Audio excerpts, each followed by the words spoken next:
Hi everyone, welcome back to the second day of the AM virtual event. I am, as I'm sure you will know by now, if you've been tuning in all day, I am Georgia, I'm Deputy Editor of Aesthetic Medicine. And I am joined by two lovely speakers this time. I am joined by Richard Crawford-Small and Rick O'Neill. So they're going to be doing a joint, kind of like two-parter, but joint together presentation for you this afternoon. So just to introduce them both, Richard is the creator of Aesthetic Entrepreneurs. He is also the author of Changing Faces. And Rick is a social media and digital marketing consultant. These two do a fair bit of work together, so I think this will be nice and smooth. They know what each other's going to talk about, so I think we should be all good.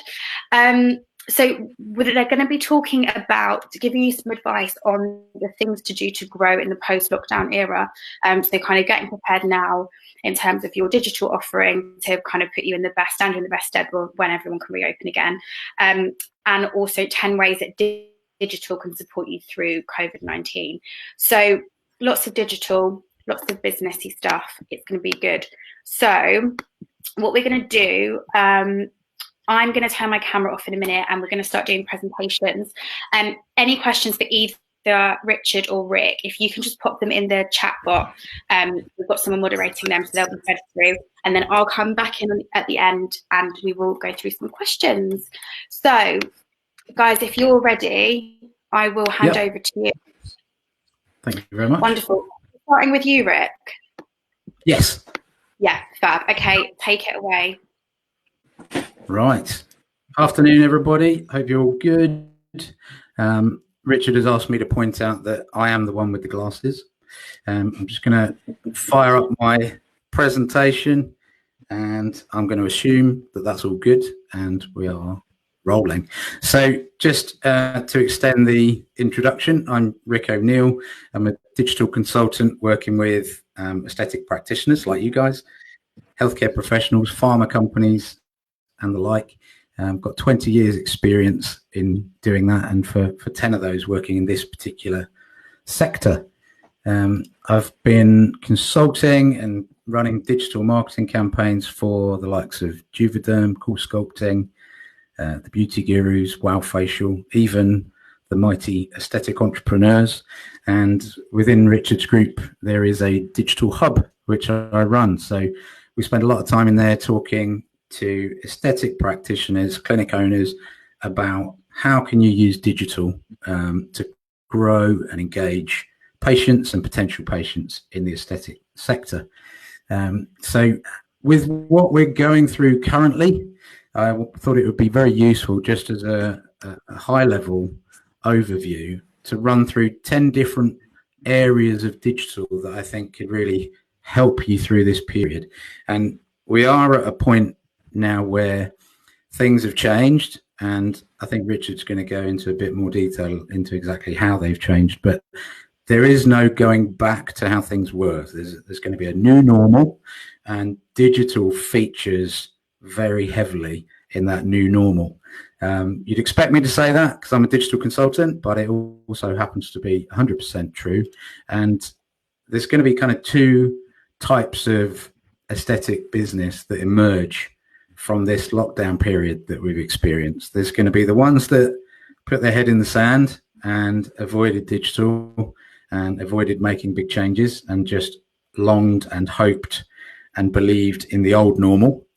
And then there's going to be everybody else who is going to embrace digital, and they're going to double down, and they're going to shape the new normal. And guess who's going to win out of those two camps? I'll leave for you to decide. But let's get into these 10 ways. We've not got a lot of time, so it's fairly high level. But these are 10 different ways that digital can support your practice through this outbreak. And when you come out of it, if you invest in time and effort and money, if there is money, in these 10 areas, you'll come out much stronger. So the first area is to do with your booking system. Now, if you haven't already, now is a really good time to look into creating a digital process, a digital onboarding process for booking patients in. That can be for general consultations. It can be particular treatment types. But now's a good time to really create a digital experience for that. It saves you a ton of time. It creates a really slick experience for the patient, and it can be integrated into your website, your social media, and allow people to book in now for when you may open. And I still suggest you should be booking people in. Keep it as a movable date. But it also allows you to trigger certain other automated processes, which we'll come to in a bit. But there's one tool that I always recommend. It's so simple to use. If you haven't already got a booking system already in place, then have a look at Calendly. It absolutely nails exactly just what you need to be able to set up a booking system in the website through your social, so that you can get people onboarded and even take payments. And the whole thing can be set up in a morning, and it's dead easy. Excuse me. So that's item number one. Sort out and get digital with your booking system. Second area is kind of linked to that. To be able to keep trading remotely and to add additional revenue streams beyond the lockdown and when clinics are open again, you need to make sure that you've set up yourself in a healthy and an automated fashion for online payments and possibly e-commerce. So this is enabling you to take money whilst you're remote. So if you've got a web agency, if you've got a freelancer, or even if you're doing it yourself, it's really important to think, what can I do from my existing business to take payments online through the website or through Facebook or Instagram? If you sell already skincare products, that's going to be potentially an easy shift. If you don't, then look into what products can you add to the practice to supplement everything and add a revenue stream. And you don't have to build a custom web shop. You can do this stuff through Facebook. You can build Facebook shops. Through Instagram, you've got things like shoppable posts, or you can look at things like Shopify, where within a half a day, you can pop up a simple shop. So that's another thing to sort of spark your imagination a bit and give you some ideas if you're not already looking at it, is look into what can I take into e-commerce from my practice. And that might feel a natural progression for you, or it might feel a bit odd, but definitely the new normal is going to have this as a key part of it. If you are more than one person and you have a team or even multiple locations, then obviously at the moment we're all working remotely, and we've had to learn really quickly, how does that work in a digital fashion? What are the tools we need? What are the structures we need? So going ahead and out of lockdown, again, if you've got more than just you running the practice, then there's some really fantastic tools to enable you and your team to work and collaborate effectively remotely. Have a look at tools like Workplace by Facebook. I use that with my team. It's fantastic for collaborating, conferencing, discussing projects, sharing tasks. Have a look also at Trello, which is really great kind of card and list based system for managing your tasks, keeping yourself to account and not getting into chaos when you're not in your normal working environment. And things like Dropbox, so that everything's in the cloud.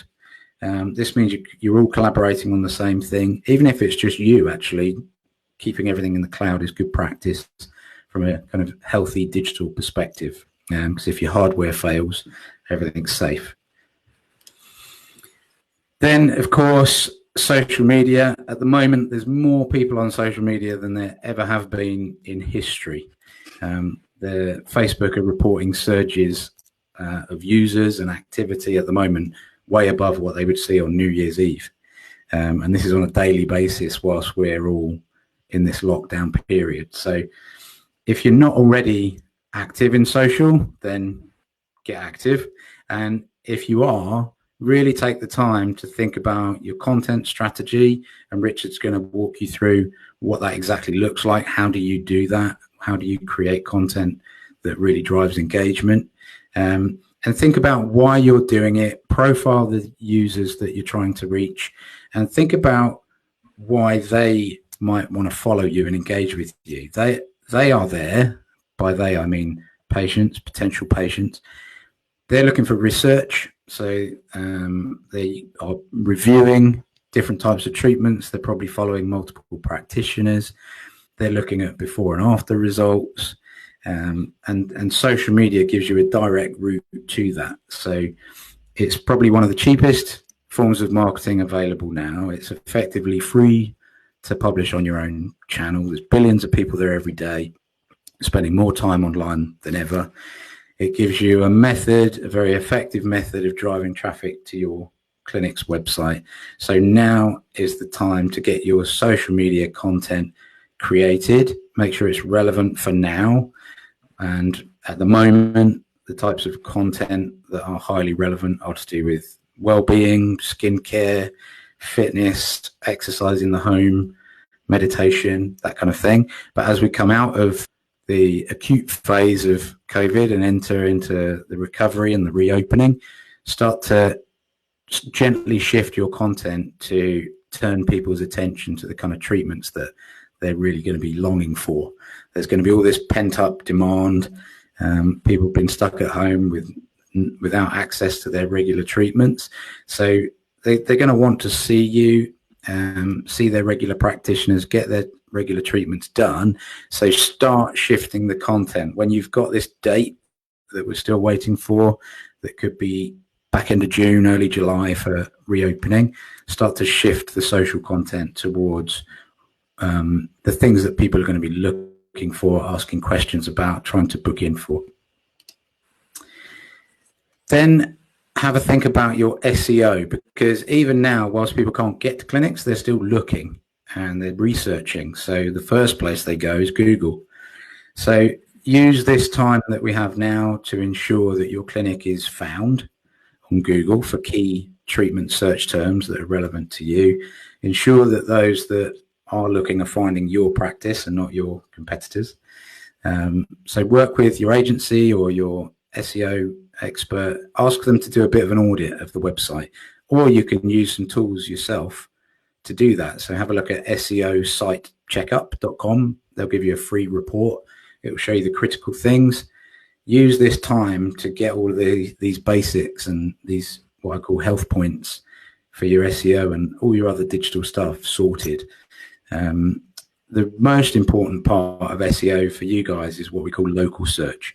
And local search is when I search for dermal fillers London, or I'm in London and I search for dermal fillers on my mobile, and Google knows where I am in London.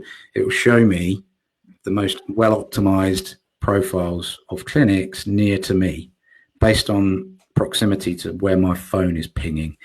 So the one way that you can optimize for that kind of search, which will really make a big difference if you start to rank highly for it, is if you use a platform called Google My Business. And it's free to use, and they walk you through the steps. First thing you do is set up your listing and verify it, which ironically is not a digital process. They send you a postcard with a code on it. But once you're verified, you can then optimize what you're all about, the treatment terms that are relevant to you. You can create posts that go into your Google profile, and you can really start to build more traffic to your site through Google. Next area, which is a huge area, if you were at the real AM Live or the old normal AM Live, before I gave a whole talk on automation just a couple of months ago. But have a look at tools like Zapier or HubSpot for really automating as much appropriate areas of your practice as you can. So have a look at your onboarding process, your bookings. Can you automate some of the marketing content that's going out? Automation can free you up to work on lots of other things and drive additional revenue streams. I'm passionate about automation. It makes a huge difference. Obviously, video consultations are going to be key right now. So as you're in lockdown and the clinic's shut, but also when you come out of it, people's behaviors are going to change. So they're going to want to minimize their time out of home potentially. So video consults, if you're not already set up for these, then now is the time to really embrace that. It's not necessarily a natural thing for some of us, but it's something that you need to kind of get accustomed to, and wrap your head around some of the tools available. I did a whole nother webinar just a couple of weeks ago on the specifics of this, but have a look at things like Skype, Zoom, WhatsApp to offer consultations, and think about your setup. So get yourself some decent hardware, audio kit, etc., and get ready for video consultations. Also think about the areas of your practice that can be turned into kind of ongoing packages that are delivered remotely. So whether it's skincare check-ins or regular acne clinics or skincare product recommendations that go along with a video consult, build all of this stuff in to your business now and going forward, so you'll create additional revenue streams that are digital.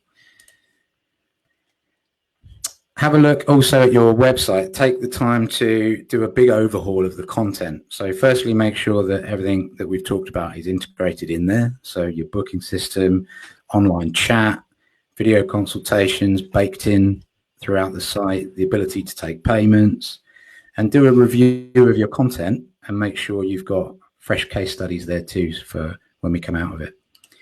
And the last area, going very quickly now because I'm a minute over, is all about live streamed content. It's the ultimate engagement tool right now, especially when you're unable to be anywhere in person.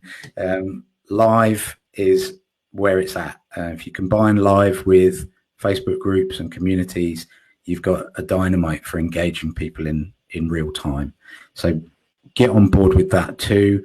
I know Richard's also a huge advocate of it, and he's one of the masters of Facebook Lives.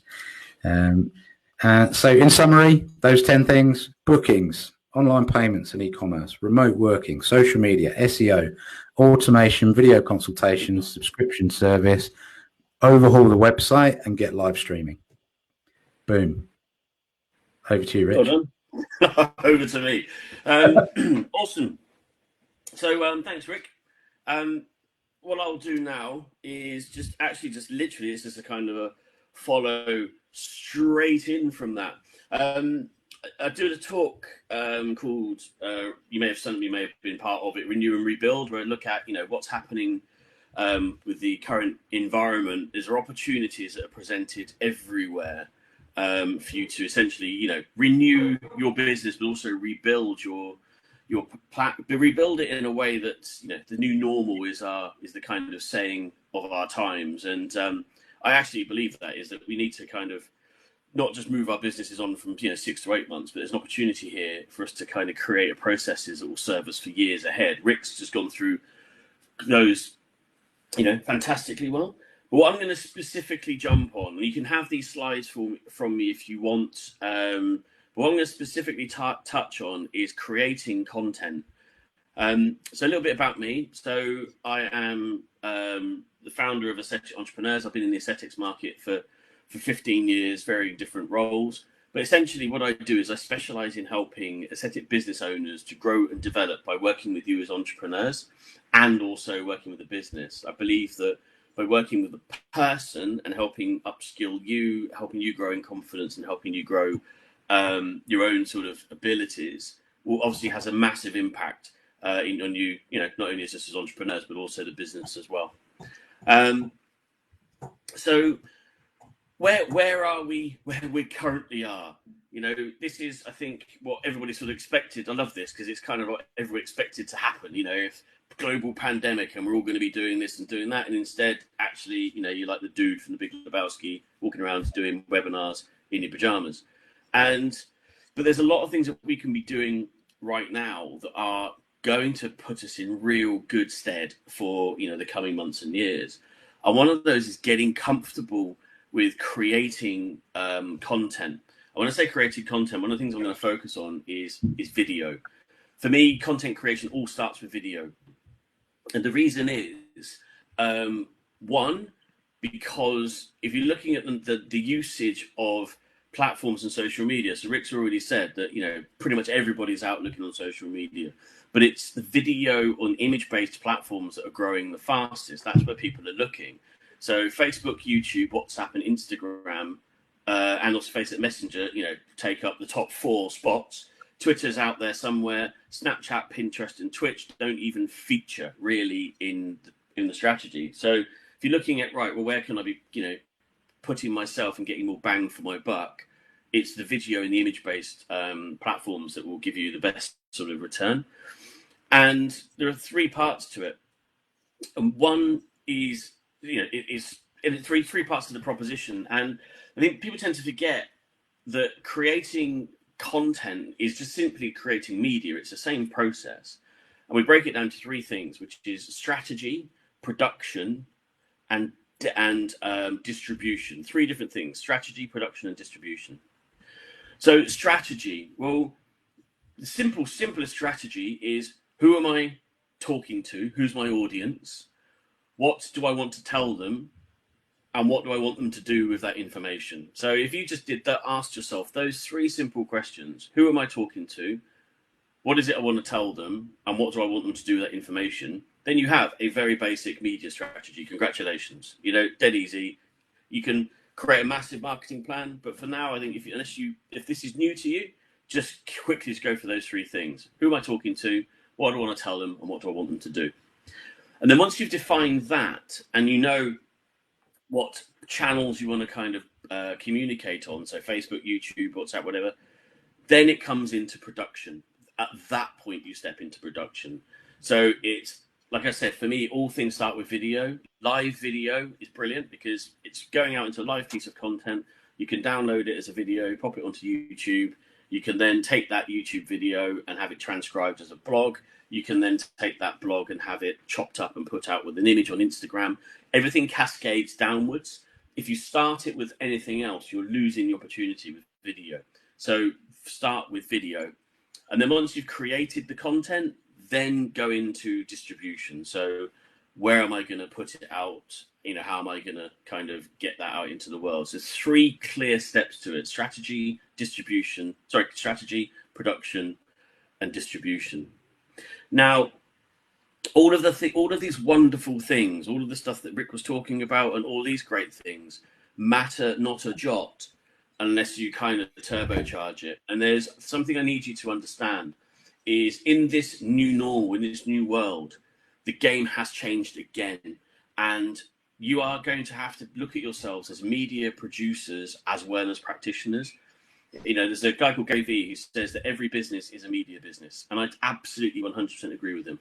So you're in business, you are now in a media business. You've got to get out there and communicate your own vision, values, culture, your beliefs, how you do certain things, and get it out there. Now, you might be asking, well, where did he get those ratios from? 60% practitioners, 40% media producers. Truth is, I just made them up, completely made them up.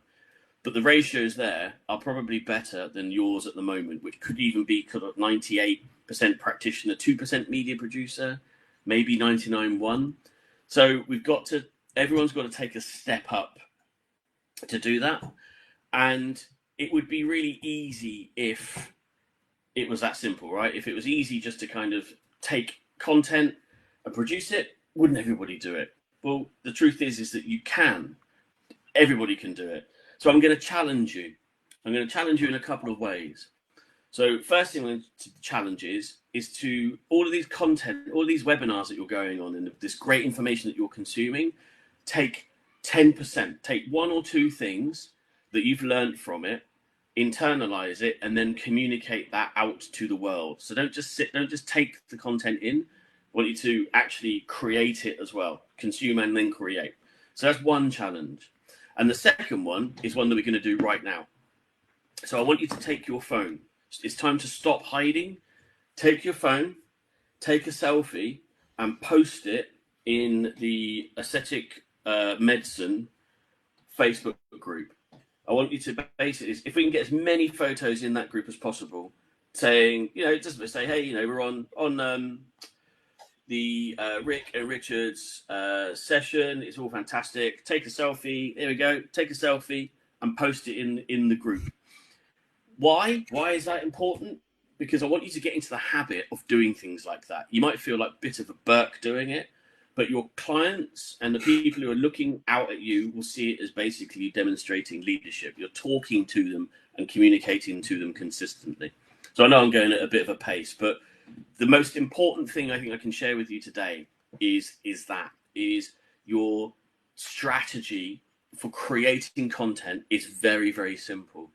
Look, most people overthink it.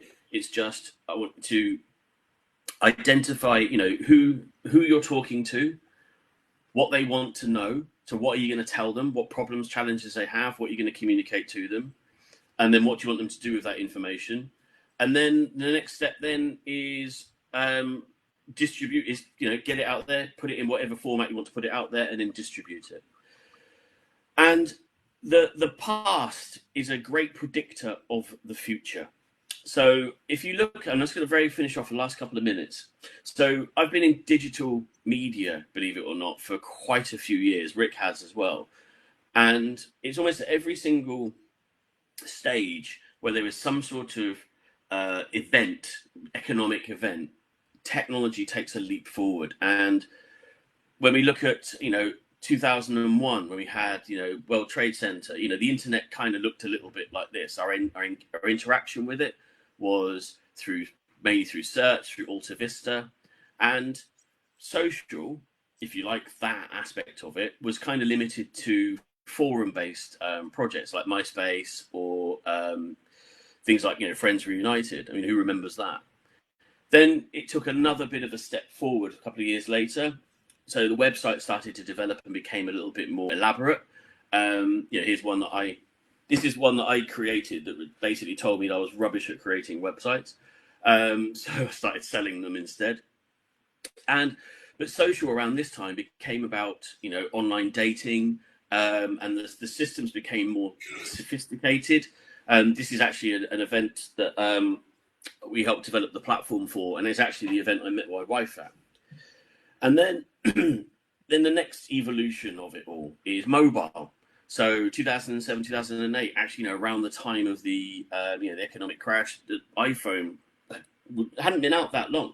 Facebook had been around for a couple of years, and it led to quite a rapid development over the next 10 years, which has given us the sort of communities and online communities that we have at the moment, which are all essentially, Facebook groups, things like that.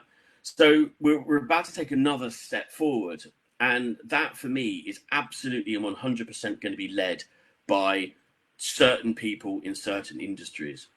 And we have an opportunity in the aesthetics industry for you guys to do similar things, but you've got to step up. So it's about creating communities, solving problems, how you can add value, and then the leadership that you demonstrate. Because all of these things are going to help you, and this is a philosophical change as well, to grow the business in the way you need to grow it over the next few years. So final point is most of my talks always finish with this point, because it's an incredibly valuable message, and no more valuable at the moment, is that if your clients trust you to solve their problems, you will never need to sell anything. Trust is going to be a huge commodity. It is usually, but now it's going to be even more so, because just the nature of the way the world has been hit with this CV-19, trust is, it's one of those things that we're going to have to be looking for in people and in leaders as well. So I hope that's helped. Bit of a quick fire run through content creation, but ultimately you've got the kind of the pillars that you need. The creation aspect of it is down to you. Look at that! 5 seconds. Perfect timing. The absolute pros. I'm going to just change I don't know if this will work for everyone, but I'm just going to try and go back to AV view. Hopefully that's worked. So thanks for that, guys. We've got a few questions. Okay. Some of these will probably you can both answer. So someone has asked whether they need to be clearly outlining how their clinics are going to be modified for COVID, when they can reopen, on their websites and Instagram, and where should they put that information? Should it be in a policy section? Should they do a blog on it? How how should people, and also I was just kind of thinking, with the information being so kind of unclear and nothing definitive yet, like should people already be talking about what they're going to be doing in their digital marketing, or like how should people be handling all of this COVID stuff? You want to go first, or? Oh, that's okay. So, sorry guys, I'm having some connection issues, so I missed quite a bit. It's a great question, and I think there's two parts to the answer. So one is that you're looking at sort of like, well, how do you communicate it, and the second thing is what do you communicate. So go back to what I said before about strategy and distribution. So for me, that is everything that's just come out of the sort of that statement is all really, really valid and valuable content. It's hugely valuable. It is quite ambiguous. We don't really know what's going on. So there's lots of opinions and assumptions. And, you know, leadership essentially is being the person who takes that step and is comfortable to give your opinion and your assumption around it. So, you know, it's clearing up these messages for your followers. And the way you do it is across it all. For me, that's a fantastic Facebook Live topic. You can then take that and put it as a video on your YouTube. You can then turn that in as a blog. You can then repurpose that blog across all the sort of short form content like Instagram, etc., etc. So I think it's just a change of mindset in that you're not delivering things for one person to kind of consume. People take content in different ways, you know, visual, audio, written, or interactive. So if you can cover all of those with one piece of content, brilliant, saves you time. But the first step is creating it, and that's where for me it all kind of stops. We talk an awful lot about things, but then all of a sudden we don't see the content come out. Okay, so as long as it basically comes down to taking a stand kind of for your business, and then just making sure that message is out there. Yeah, I mean, you know, you as an entrepreneur, you are the spokesperson for your business. Yeah. You know, if you're not going to do it, then no one is going to do it, and that's the responsibility that you have to take. Yeah, so I think we're saying yes, definitely do outline how you're going to be dealing with it, rather than leaving things ambiguous. Okay, fab. Rick, how are you doing with sound and everything? Are you all right now? Okay, maybe not. We'll press on. Hopefully Rick will be able to join us back in a sec. Okay, so someone said that they already do a lot of videos and lives, but they don't get many inquiries or uptake from it. So have you got any suggestions maybe where they're going wrong or how they can improve that? Yeah, okay, so he's got to think about things. A couple of things to look at is one, what you're saying. And because for me, the things like Facebook Lives and videos, they're not going to get you sort of inquiries straight off. They're about engagement. It's about putting, you know, yourself out there and creating the conversation. So one question would be, you're saying you're doing a lot, is, well, how many is a lot and how often have you been doing them? To give you an example, I've shown up every single day, probably done 1 or 2 videos a day for the best part of 2 years. And now it's starting to, you know, bubble and, you know, generate a larger number of inquiries. It takes time. You can charge it up by doing ads, paid ad campaigns. But the first thing I would do is look back is just, you've got to do a bit of analysis and look at, well, who am I talking to? So have I got the right customer defined? Do I know enough about the problems that they have? And am I communicating to that particular person about the problem? That's really what people want to know. You know, who are you? Can I trust you? Can you solve the problem for me? And then what next? Then they'll jump down the next stage of the funnel. So videos and things like that are about engagement, not necessarily about converting into sales. Not at that point. Yeah. There is a difference, isn't there, between as you say, engagement and then conversion straight away. There's always a lag. There's always a lag, and it can be up to 3 months. We call it a buying cycle. You know, from the point where someone's hit a message to when they take action. And if you think about how you know, movies are communicate, you know, TV shows, for example, you know, you don't just see the advert once and then take action. You have to see it repeatedly over and over and over again. So yeah, so I'd like to. It's a great question. I'm happy to pick up with that. After this, to look at specifically how long, how many and how long you've been doing them for. Yeah, no, that's that's a great suggestion. Okay, so someone has said that they're too scared to do lives. How do they get around this? And I think this is a really common thing, isn't it? We're also, I think, because we do a lot of this kind of thing with our jobs, you kind of just assume that it's easy and natural for everyone, but of course it isn't. So how would someone get around that? Yeah, it's a mindset thing, and I think it's what you need to do is work up to it. So and take into account a couple of things. So when I say work up to it, is do that, have a little run up to it. So do a few little videos, just to yourself, just to get comfortable with your voice. A lot of people say, "Oh, I don't like the sound of my own voice," or "I don't like this," or "I don't like that." These are just the way we are. So do a few videos just to yourself, and then do a few videos and then share them with people. So share them with your family, because you trust them, they know, like you. So work up to it. But we don't do things by committee. It's just to get a little bit of feedback, and then do a video and then put it onto your Facebook page and do a few like that and share them. And then you're taking small steps towards the goal every time. And then when you feel up for it, or someone gives you a big boot and says, do it, you go live. And other thing to remember is the first time you kind of go live, no one's going to see it. So, it's the algorithm's not ready for you. No one's going to see it. So, and it will be horrible, so you make your mistakes. That's what this is all about. It's practice makes perfect. And eventually you will just get better and better and better at it. If you do 28 of them, you'll be brilliant at it. You won't worry about them anymore. Yeah. And I guess that kind of goes hand in hand. As you get more viewers, you kind of become more confident because you know that people are going to want to be watching. So that's where it comes in. Also the promotion as well, the promotional efforts as well, I guess, to ramp up your following and your engagement. Absolutely. Okay, cool. Someone has asked, is there any benefit to reposting the same videos, etc.? So just to clarify, not too often, but does someone need to see the same messages a few times? Yeah. Okay. It's quite an interesting misconception, and I think it's because it doesn't work like that, where if you repost a video, not the same people won't see it.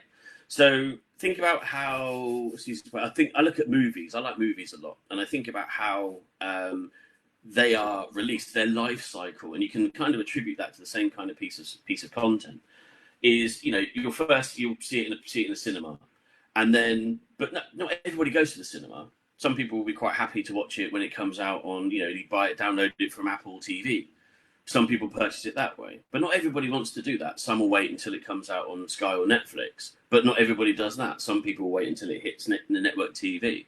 So that same piece of content, if you like, is a movie, and it's been around for a while. But each time it's been released, it's hit a different audience, and that's the way you need to kind of think about it. And I think the other is you probably will be surprised at how frequently you can release a piece of content before people get bored of it.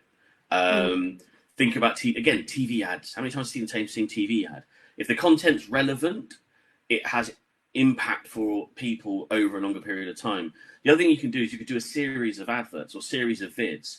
So same message, but just a slightly different content or tone on it.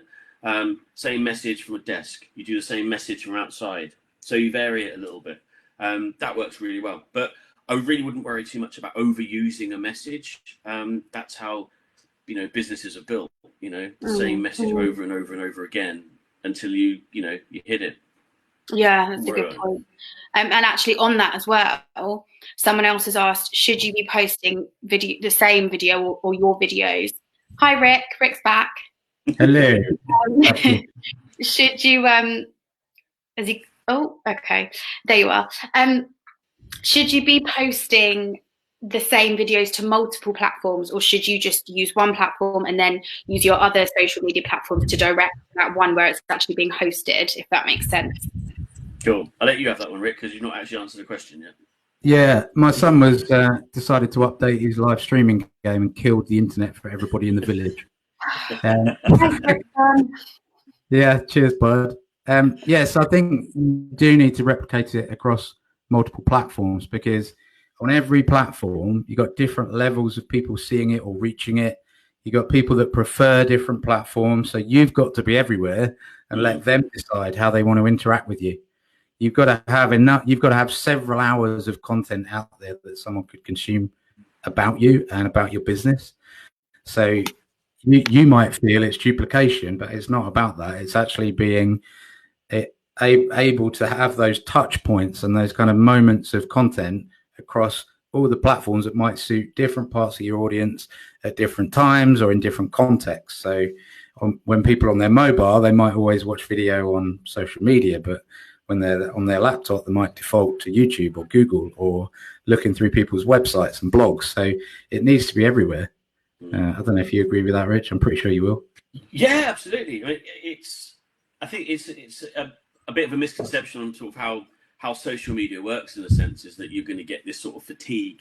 And I mean, that's something that you've kind of dealt with, Alec, haven't you? When you're putting this content out, and how quickly does an audience fatigue of the message? Yeah. There's an assumption, and it is an assumption, that there is such a thing as content fatigue by people, but there isn't, because they're not seeing even a tenth of the content that you're putting out. Yeah. So you need to put out more than you think you need to. Yeah. To be able to reach enough. Sorry, go on. That's it, essentially. You think that you're flooding the market with content, but people are seeing 9-10% of it, if you're lucky. We can guarantee that you're not putting enough out. Exactly. Nobody is, really, only Gary V.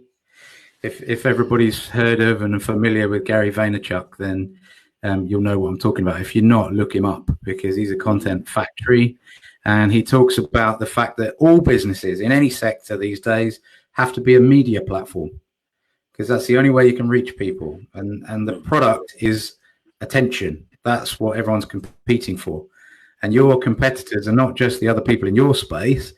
They're the people competing for the same time and attention with their content. So when we're putting videos out on Instagram or in a Facebook group, our competition is not the equivalent from a direct competitor. It's anyone else in the feed in that same 10 minutes. So there is no issue about duplication. When you get into search optimization, there are some issues with duplicating content, but that's different. When we're talking about media and telling stories and repurposing that message across different platforms and in long form and short form content, there's no fear about duplication. It's keeping it fresh and relevant, but having it available on all the channels that you can. Yeah, you've got to be out there. Ask you a question, Rick, right? How many webinars have you watched since lockdown? None. I've been delivering them all. Exactly, yeah. So how many have you done? Loads, probably 20. Loads. Yeah, same thing. I haven't watched any, because it's creating content. Now, again, sort of part of the challenge I threw at the end of my talk was it's fine to absorb all the content, and I love it. What a stack of books I've been reading, actually, rather than watching webinars. But take a small part of that and then and communicate what you're doing, because at the end of all of this, I think a couple of things can happen. Is you've got massive amounts of new knowledge and products, and you're ready to go on that aspect of it, but you've been as quiet as a church mouse on social media. Flipped around, you've got someone who has literally just been broadcasting constantly for the last sort of 12 weeks, hasn't changed anything in the business, not bringing any new products or services in, but it's literally just been there and constant. Who's going to have a quickest launch? Yeah, absolutely. And the other thing about that is that people think, I need so much content, it's going to take so much time to create this content, but content curation can be just as powerful as creation. So the fact that if I was just watching this webinar, I might be living myself watching the webinar and telling people what I think of what we're saying. Or taking a selfie. Or taking a selfie in front of it, and posting clips of it and saying, Richard just said this amazing thing. What do you guys think, to my followers? And so curating and kind of almost diarising and journaling what's happening and what you're consuming is just as powerful as us delivering a webinar and creating a presentation. Guys, we're going to have to start wrapping up. There are a few more questions here. So what would be the best way? I mean, we can ask people to repost their questions if they haven't been answered on the Facebook event group. But do you want to just remind people of how they can get in touch with you directly if they want to ask? Because there are a few questions about Google Ads, which is a whole other thing in itself, and also some questions about whether or not you need to have a bank of content created before you go live. That kind of thing. So, is there anywhere? How can people best ask you these questions? Right. Everybody should head to the Aesthetic Entrepreneurs Facebook group and request to join. And once they're in there, join the digital hub of that group, and all their questions shall be answered. Yeah, I can attest the Aesthetic Entrepreneurs group is a great place for everyone to be. It's very supportive, and yeah, people are really interactive and help each other out. So definitely do that. Yeah, no, that's it, I think. And just I'd say if you haven't taken that selfie, do it. You've got the last couple of minutes to do it, because get into the habit of doing these sorts of things. It is a habit, and you might sort of think you feel a bit daft doing it, but do it. And then when you enter Aesthetic Entrepreneurs, then you can post it, and we'll go, hi, how are you doing? But that's the first step. Or if you go to the website, aesthetic-entrepreneurs.com, there's some bits and pieces there. You'll be able to log in and join the site from there as well. Wicked. Thank you so much, guys. That was great. Pleasure. Thank you for your time. Thanks everyone for tuning in and for all your questions. And yeah, like we said, make sure that you get in touch with the guys to ask anything that hasn't been answered. Great. Thank you so much again, everyone. And we've got one more session today, and then we will see you for the rest of the week for the rest of the AM